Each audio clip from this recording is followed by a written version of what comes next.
എടാ ഒന്നുമില്ലല്ലോ, ഞാൻ കാലിനല്ലടാ, എന്നെ എന്തിനാണ് ഇങ്ങനെ വെയിറ്റ് ചെയ്യിപ്പിക്കുന്നത്? ഇപ്പൊ ഇനി എന്താണ്? ഹലോ, എന്തായി അവിടുത്തെ കാര്യം? ചേട്ടാ ഇവൻ കള്ളു പിടിച്ച് ഹെൽമെറ്റ് വെക്കാണ്ട് പോകുന്ന കുറെ നേരം എവിടെ ഇടിക്കുന്നില്ല. എടാ അത് ഡീലേനല്ലടാ നിന്റെ അസിസ്റ്റന്റ് ആയിട്ട് ഞാൻ വെച്ചേക്കുന്നത്. നീ അവനാ ഹൈവേ പൊട്ടിച്ചിട്ടൊക്കെ അങ്ങോട്ട് കയറ്റി വിട്.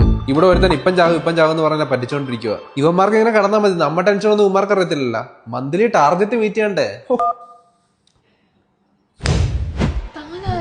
കാലൻ. മറ്റേ ആൾക്കാരെയൊക്കെ കൊണ്ടുപോകത്തില്ലേ ആ കാലൻ. കൊമ്പാ മരണം ഒരു ഇതാണ് മോളെ, ആരെ കൊണ്ട് തടഞ്ഞു നിർത്താൻ പറ്റത്തില്ല. ഞാൻ ഒഴിച്ച് എന്നെ കൊണ്ട് പറ്റും കേട്ടാ. അങ്ങനെയാണ് ഇയാളെ ഒന്ന് രക്ഷിക്കുക. ആകെ വീട്ടിൽ വരുമാനം ഇയാൾക്കേ ഉള്ളായിരുന്നു. കരയണ്ട. 6 ലക്ഷം രൂപയുടെ കടമുണ്ട്. എല്ലാരും എന്നെ കിടന്ന് വിളിച്ചുകൊണ്ടിരിക്കുക. ഞാനിനി എന്തോ ചെയ്യൂ?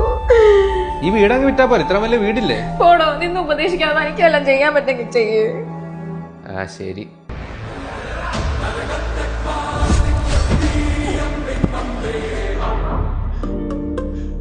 ഇതാരാ?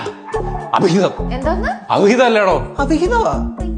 ഓ, ഞാനൊന്ന് മയങ്ങിയപ്പോഴും ജാരനെ വിളിച്ച് കയറ്റിയല്ലേ. എടാ പോടാ, നീ ചാകം കിടന്നപ്പോ ഞാനാണ്ട് വെച്ചത്. നീ എന്ത് ദുരന്തനാണ് ഈ പെണ്ണ് ഇത്ര കഷ്ടപ്പെടുത്താൻ? പാവമുണ്ട്. അത് അറിഞ്ഞോണ്ടല്ലോ. എടാ എനിക്കറിയാം, എപ്പോഴും രക്ഷിക്കാൻ ഞാൻ വരണമെന്നില്ല. ഈ ഡെത്തും കാര്യങ്ങളും ഒക്കെ അൺഎക്സ്പെക്ടഡ് ആയിട്ട് വരുന്നതാണ്. നീ നിന്റെ കുടുംബത്തിന്റെ ഭാവിയെങ്കിലും സേഫ് ആയിട്ട് വെക്കാൻ നോക്ക്. നീ ഒരു ടേം പ്ലാൻ എടുക്ക്. നിന്റെ ഫാമിലിക്ക് കോടികൾ വരെ കവറേജ് കിട്ടും. അതായത് നിനക്ക് എന്തെങ്കിലും പറ്റിയാൽ തന്നെ അവരുടെ ഭാവി സുരക്ഷിതമായിരിക്കും. പക്ഷെ അതൊക്കെ എക്സ്പെൻസീവ് ആയിരിക്കത്തില്ലേ? എക്സ്പെൻസീവ് ഒന്നുമല്ലടാ. പ്രീമിയം വെറും 400 to 500 റുപ്പീസിൽ സ്റ്റാർട്ട് ആകും.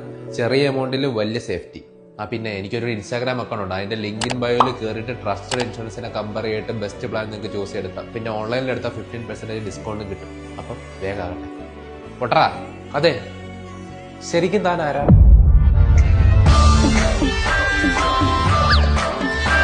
Jimmy uncle.